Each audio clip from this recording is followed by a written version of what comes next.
Hola, ¿qué tal? Bienvenidos a Noticias Ourense. Hoy es jueves 27 de noviembre y comenzamos este informativo repasando algunas de las noticias más importantes de la jornada. Ourense capta empleo foráneo, pero no logra retener el talento propio. Por otra parte, aplazada la medición de ruido en la discoteca Desorden de Valle Inclán. Y además, los vecinos de Requias no quieren que les instalen una antena 5G en el medio del pueblo. Comenzamos. Ourense capta empleo foráneo, pero no logra retener el talento propio. Frena el éxodo a Madrid, pero se desangra hacia la franja atlántica. Durante el último año, 2.060 ourensanos se marcharon por motivos laborales, mientras que 1.765 personas recalaron en la provincia. Ourense sigue perdiendo trabajadores, pero el motivo y el destino de esa fuga han cambiado radicalmente en los últimos años. La agencia tributaria publicaba esta semana su estadística anual de movilidad del mercado de trabajo, un informe que, a diferencia de los censos de población, rastrea el movimiento real de los contratos, dónde vivía un asalariado el año anterior y dónde tributa el siguiente. La fotografía que arroja el ejercicio 2023-2024 confirma un cambio de tendencia histórico. La provincia ha dejado de desangrarse hacia la meseta para convertirse en un lugar de acogida de trabajadores de otras partes de España, aunque sigue siendo incapaz de contener la hemorragia interna gallega hacia el eje atlántico, que actúa como aspiradora. El balance final arroja de nuevo números rojos, con una pérdida neta de 304 trabajadores a lo largo de un año. Durante el último año, 2.060 ourensanos hicieron las maletas por motivos laborales, mientras que 1.756 personas de otras provincias decidieron instalarse aquí. Sin embargo, para entender la magnitud del cambio es necesario comparar este dato con la última década. En el informe de 2022 la pérdida era casi el triple, 847 bajas, y en 2020 se tocó fondo con más de 900. Ourense firma ahora su mejor registro de retención de talento de los últimos 10 años.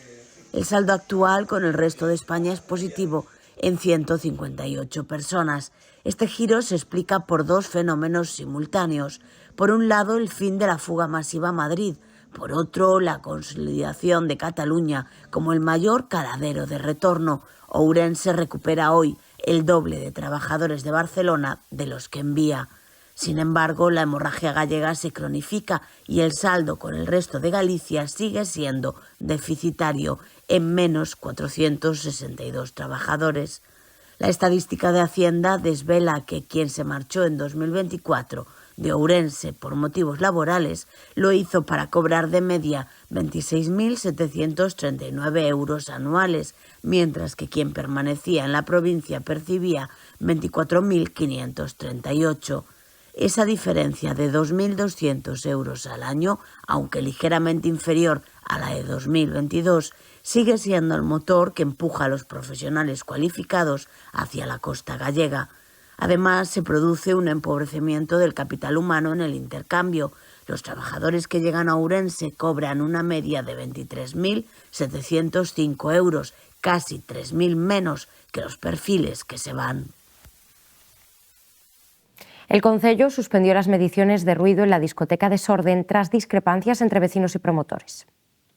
Las mediciones acústicas realizadas este miércoles por el Concello en la discoteca Desorden de la calle Valle Inclán quedaron suspendidas tras surgir discrepancias entre los vecinos y los promotores del negocio sobre una posible distorsión de los datos.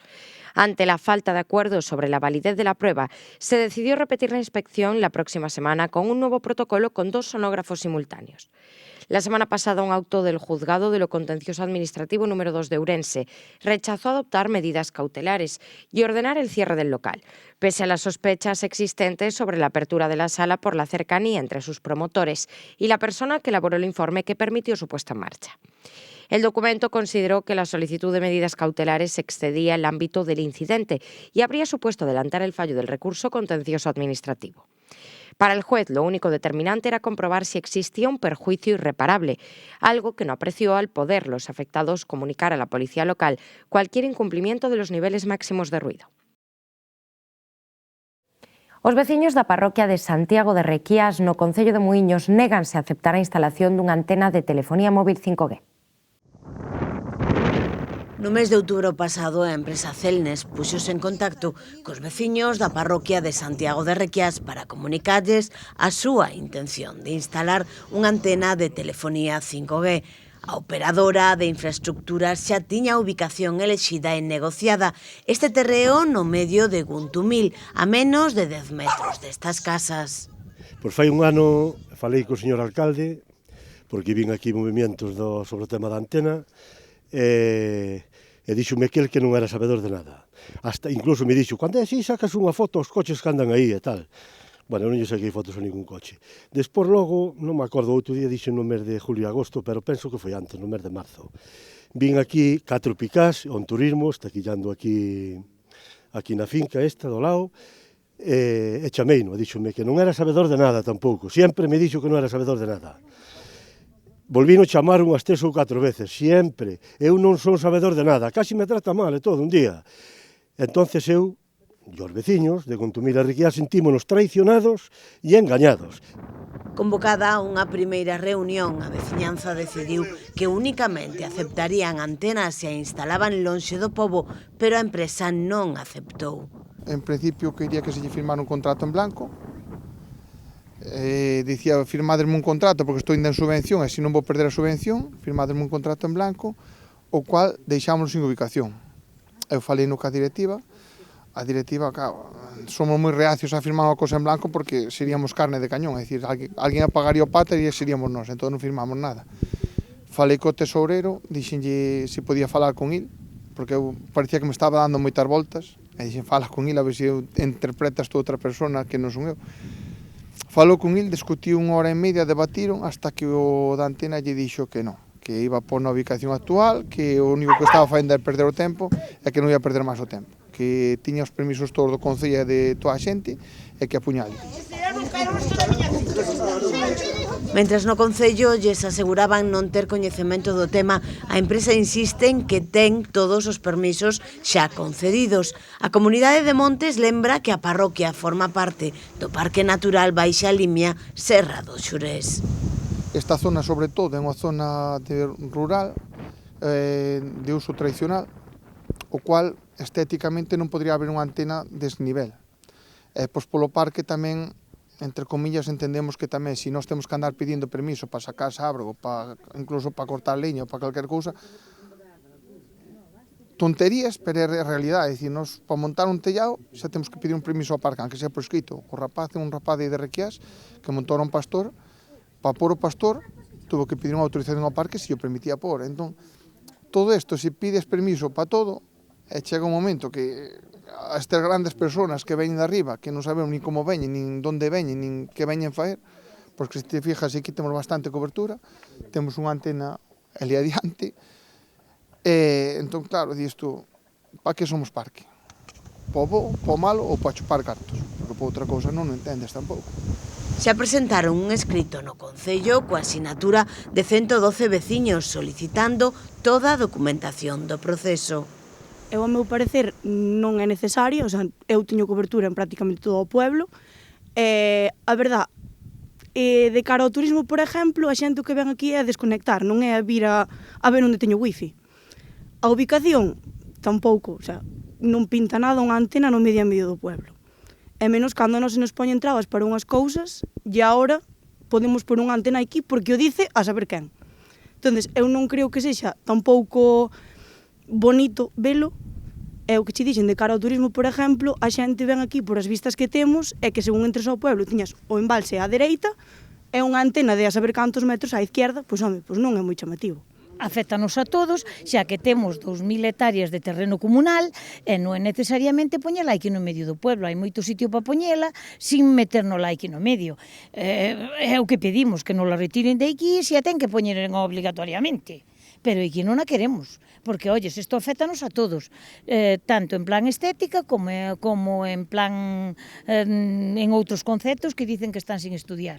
Non a queremos e que non la poña un pouco alejada. Na parroquia teñen cobertura suficiente e din que eles nunca solicitaron ampliala. E chama moita atención que aparezan aquí montando unha antena sen nadie saber nada. O pueblo non se lle comunicou nada nin a parroquia, a ninguén da parroquia. Só apareceu, está encomendado aquí, parece que caiu de paraquedas, ninguén soubo nada, ninguén sabe nada. Un non sabe, o outro non sabe, parece que non existe aquí, non sei por orde de quen. Se o señor alcalde non sabe nada. E supoño que ele terá que firmar para fazer unha cosa destas. Os veciños ninguén foi consultado, porque se pedise que nos facía falta unha antena, estou de acordo, pero aquí ninguén pediu nada, nin fai falta nada. Nós non queremos antena en sitio ningún. Se obligatoriamente hai na que pôr, no pisco. E aquí no pueblo non queremos nada. En Guntumil e Requias non queren antena e teñen claro que van seguir movilizándose. La Guardia Civil detuvo a un hombre de 58 años por robar joyas valoradas en miles de euros en una vivienda de Castrelo de Miño. El equipo Roca de la Guardia Civil de Ourense detuvo el 25 de noviembre a un hombre de 58 años como presunto autor de un delito de robo con fuerza cometido el pasado 16 de agosto en una vivienda de San Esteban, en Castrelo de Miño. Según la investigación desarrollada en el marco de la operación Sold, el detenido habría accedido al interior de la vivienda forzando una ventana situada a 3 metros de altura. Una vez dentro, se apoderó de joyas valoradas en 2.000 euros. Las piezas sustraídas fueron localizadas posteriormente en un establecimiento de compro oro de Ourense, donde habían sido vendidas. La Guardia Civil señala que el arrestado ya había sido detenido en otras 3 ocasiones por delitos similares, acumulando antecedentes por robos con fuerza en viviendas. La operación continúa abierta y no se descartan nuevas actuaciones. O Mosteiro de Santo Estevo acollerá mañá un encontro Ultrella Galicia a prol do emprendemento ligado ao territorio. O encontro de emprendemento Ultrella Galicia impulsado pola Xunta reunirá mañá no Mosteiro de Santo Estevo a 60 referentes nacionais e internacionais, 30 empresas tractoras e un total superior aos 200 integrantes do ecosistema emprendedor co obxectivo de conectar iniciativas galegas con outras europeas e dar a coñecer a nosa capacidade para innovar desde o local. Con 3 eixos estratéxicos, agromar, recursos naturais e comercio e turismo, e 3 espazos para o debate, emprendemento, innovación e Galicia rexión emprendedora, a cita vai acoller a sinatura dun compromiso de coordinación entre todas as entidades público-privadas que están asesorando o emprendemento en Galicia e a presentación das liñas mestras da futura estrategia de emprendemento ligado ao territorio, con base nesa rede de apoio. O apartado de emprendemento será un espazo de emprendedores, empresas, investidores e entidades comprometidas co desenvolvemento sostible do territorio. Ultrella Galicia busca consolidarse como un foro de referencia en emprendemento sostible, reforzando o ecosistema emprendedor galego, xerando oportunidades de investimento e abrindo novas vías de colaboración. A CUT convocou unha folga hoxe pola negociación do convenio en Umbi.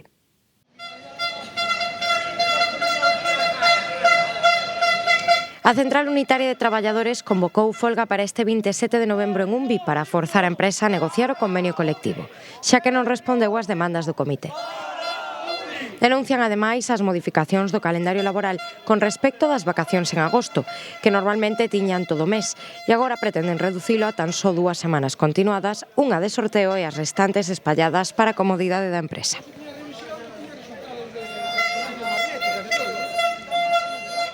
A Xunta reforza o equipamento dos centros de saúde de Ourense cun investimento de case 2 millóns de euros.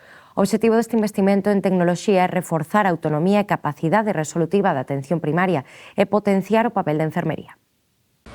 A Xunta de Galicia ven de completar un plan de reforzo tecnolóxico da atención primaria que supón un investimento de 1.970.000 euros para a adquisición de equipamento de última tecnoloxía nos centros de saúde e puntos de atención continuada de área sanitaria de Ourense, Verín e Valdeorras. Na nosa área sanitaria, a cantidade de pacientes crónicos e pluripatolóxicos é moi elevada, ao igual que no resto do territorio autonómico e nacional, pero coa peculiaridade que contamos cunha gran dispersión xeográfica e coa poboación moi envellecida. Atendendo este tipo de pacientes, dende a Consellería, no longo deste último ano dotáronse a totalidade dos centros de saúde, os 104 que dispomos, da última aparataxe máis sofisticada para poder atender este tipo de patoloxías. Este reforzo tecnolóxico cumpre varios obxectivos estratéxicos. Por unha banda, conseguir unha mellora tanto no diagnóstico precoz como no seguimento das principais patoloxías crónicas, entre elas a hipertensión, a diabetes, a EPOC, entre moitas outras. Por outra banda, e o máis importante, sobre todo, garantir unha correcta accesibilidade e equidade na asistencia sanitaria, achegando todos aqueles recursos que dispoñen no centro de saúde todos os profesionais ao colectivo da poboación, sobre todo os das zonas rurais, a poboación máis envellecida e, sobre todo, evitar esos desplazamentos para as persoas con unha mobilidade reducida. Este orzamento forma parte de diversas iniciativas de contratación que permitiron renovar e ampliar o equipamento dos 103 centros de atención primaria e 14 PAC da provincia. Durante os últimos meses, a área sanitaria dotou a maioría dos centros de saúde do seguinte equipamento. Serían, primeiro, un mapa para a medición da tensión arterial na casa, un aparello para medir a hemoglobina glicada, a PCR, e logo un gasómetro para realizar gasometrías tanto arteriais como venosas. Por último, o outro equipamento que se dotou a todos os centros de saúde da área, a provincia inteira, é este dispositivo, o MESI, que nos permite realizar un electrocardiograma, unha espirometría, unha pulsosimetría e o índice tobillo-brazo. Ten diferentes máis aplicativos que se poden utilizar, pero as principais cousas que podemos facer con el son esas que permiten o control do paciente crónico nos centros de saúde da área. En paralelo á chegada a distribución dos equipos, levouse a cabo un plan de formación intensivo que percorreu todos os centros de saúde desde o verán. En definitiva, o que se pretende dende esta área sanitaria, cas intervencións de formación por todos os centros de saúde, é optimizar todos os recursos dos que dispón a nosa atención primaria. Este equipamento vai reforzar os diferentes programas de seguimento de pacientes crónicos que se realizan habitualmente desde a atención primaria e facilitarán o diagnóstico precoz e cribado de pacientes de risco, reducindo derivacións innecesarias e mellorando a calidade dos controis clínicos. Os hospitais de Ourense, Verín e O Barco farán unha campaña extraordinaria de vacinación da gripe esta fin de semana para as persoas que teñan entre 60 e 69 anos. No marco da campaña de vacinación antigripal, esta fin de semana a Consellería de Sanidade porá en marcha unha campaña extraordinaria de vacinación fronte á gripe, dirixida ás persoas de entre 60 e 69 anos que aínda non foron citadas esta tempada, co obxectivo de frear o avance anticipado da onda gripal e reforzar a protección dun grupo de idade considerado de especial risco. Farase tanto no Hospital de Ourense sábado e domingo como nos de Verín e Valdeorras o sábado. Sanidade lembra que a vacinación é a ferramenta máis eficaz para previr complicacións e reducir a incidencia da gripe, especialmente nun ano no que a circulación do virus está a adiantar con respecto a tempadas anteriores. Ourense, segundo datos de onte mesmo, mantén unha cobertura de vacinación antigripal superior ao 82% entre a poboación maior de 80 anos e do 66% no grupo de 70 a 79. No caso do tramo de idade obxecto desta campaña extraordinaria, a cobertura é ata o momento do 28%.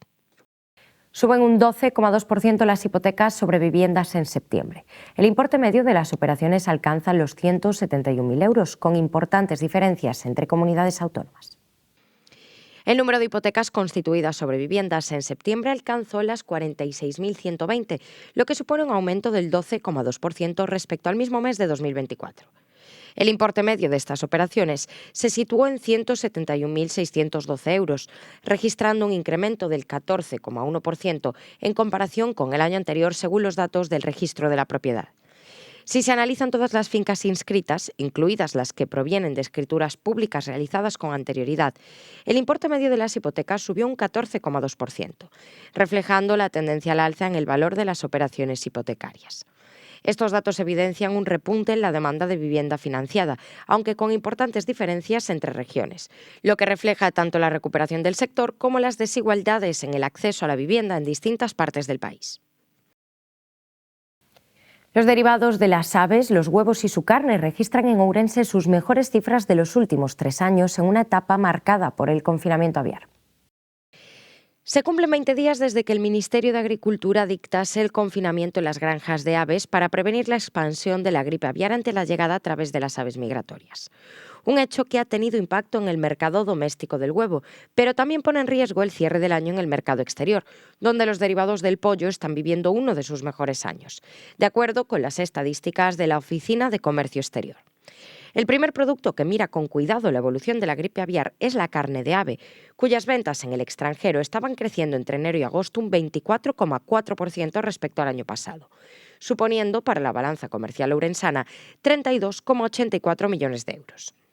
Pero el derivado avícola que mejor se ha comportado durante los últimos años es el huevo, que desde 2022 ha visto como su cuota de exportaciones se duplicaba. Un buen comportamiento que aún así deja el huevo fuera de los 50 mayores productos que exporta Ourense, puesto que pizarra, aceites de oliva y girasol, componentes de automoción, cableado, marroquinería, algunos productos textiles o incluso el cerdo vivo siguen teniendo volúmenes mucho mayores. Sin embargo, ninguno de ellos ha vivido un crecimiento tan potente como el mercado de huevos.